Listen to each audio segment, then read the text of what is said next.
KS-19, almost 80 years old artillery is in action.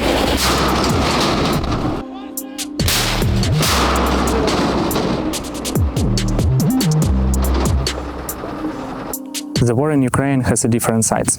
On the one hand, you have robots, drones, Navy sea fleet, unmanned systems, artificial intelligence, super innovative technologies. But on the other hand, we have artillery here from the past century. This one was built in 1947, the time Stalin lived. Can you imagine?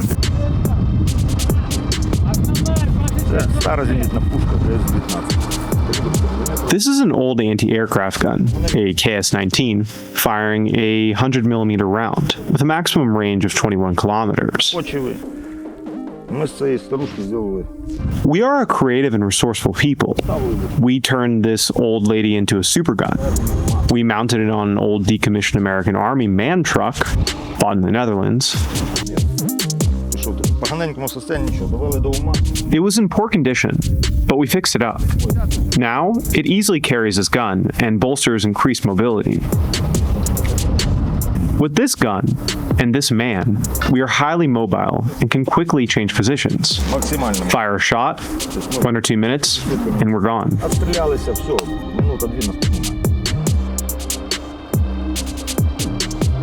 The KS-19 used to serve as a stationary anti-aircraft gun. Because these machines were archaic, they were not in use. In Ukraine, these machines were stored in Balaklia, Kharkiv region. But at the start of the full-scale invasion, the Russians captured the city. However, this weapon didn't interest them. The gun is 80 years old. After the occupation of the Kharkiv region, Viktor asked the higher command for permission to use the KS-19. He found funding and essentially set a precedent. An old anti-aircraft gun was transformed into a self-propelled artillery unit. Under his command, there are already 4 such units. But today, when we talk about artillery, we don't just mean big guns. Сейчас понятия как такового артиллерии нету, оно сейчас более обширное. The concept of artillery today doesn't exist as it used to. It's broader. It's called integrated fire support. For example, naval forces have ships, air forces have planes, and artillery is now a weapons complex, including drones and even reconnaissance.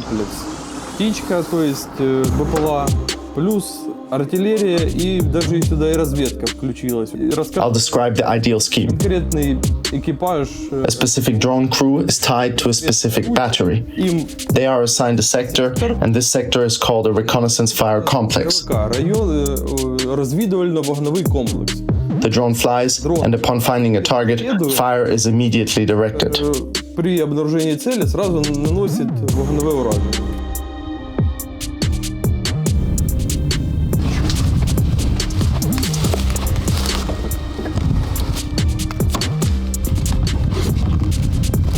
We are in Donetsk region, not far from Pokrovsk, hotspot.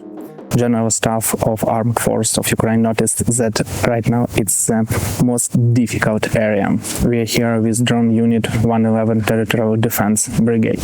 This unit working with reconnaissance drone RQ-35 from Danish company Skywatch. Main reason why we are here, we are trying to find artillery systems or maybe tanks or other armored machine near the front line.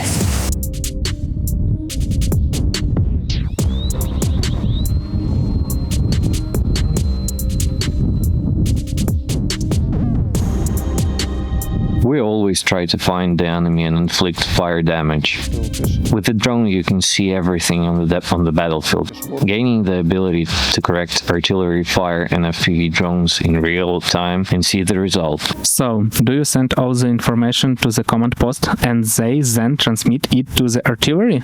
We work with the operational duty officers of certain units that we cooperate with, and all the communications with artillery crews, FPV drones, or with other wings happens through them.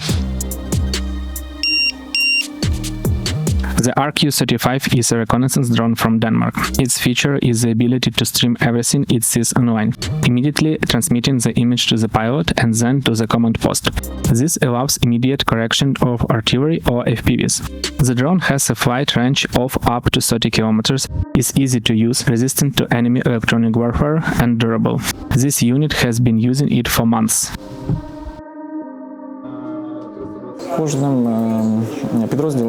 Each unit is assigned a zone of responsibility. Accordingly, we monitor our area and, if necessary, inflict damage or correct the artillery of the senior commander. If our means are insufficient, the artillery of the senior commanders is involved. Recently, our artillerymen, our FPV pilots, have been working very well, hitting equipment on the approaches, which brings in manpower and armored vehicles that try to hit our positions. There is efficiency no matter what. We have a tactical level and a strategic level here. At the tactical level, we can monitor the forward positions where our servicemen are located at their strong points, and accordingly, we can respond to any enemy assault actions.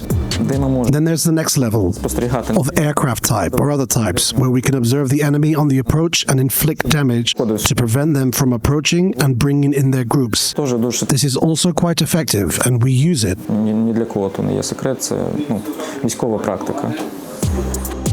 At the command post, all the information comes together.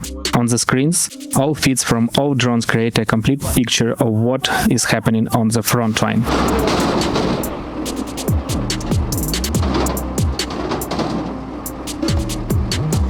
Due to the small caliber, only 100mm, the gun has its limitations. Heavily armored vehicles with powerful frontal protection can withstand the heat.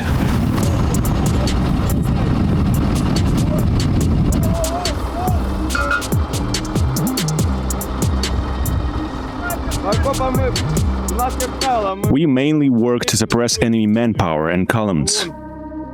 With this gun, you can't do much to a tank or something heavily armored from the front.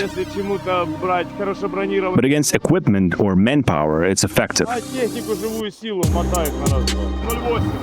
Right now, our target is enemy positions. The drone pilot spotted movement in one of the tree lines. Coordinates were given to the KS-19. The goal is to eliminate Russian soldiers at their positions.